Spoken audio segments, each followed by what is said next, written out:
షర్మిల తన అన్నని వరుసగా వెంటాడుతున్నారు. తాజాగా ఎలీజా ఎవరైతే చింతలపూడి దగ్గర వచ్చి సిట్టింగ్ ఎమ్మెల్యే కాంగ్రెస్లో చేరిన నేపథ్యంలో ఆయన్ని ప్రస్తావిస్తూ ఎలీజాని ఎందుకు కాంగ్రెస్లోకి వస్తున్నారని అడిగా. 5 ఏళ్ళు ఎమ్మెల్యేగా ఎందుకున్నానో తెలియదు అన్నారు.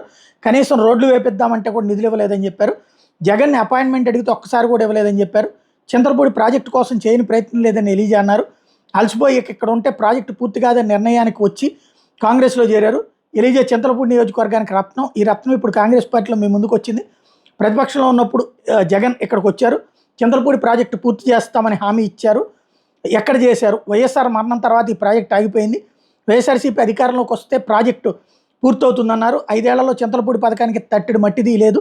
వైఎస్ఆర్ తలపెట్టిన జలయజ్ఞం ప్రాజెక్టులు పూర్తి చేయడంలో జగన్ నవరత్నాల్లో ఎందుకు మిస్ అయిపోయాడు అంటూ నిలదీసింది షర్మిల.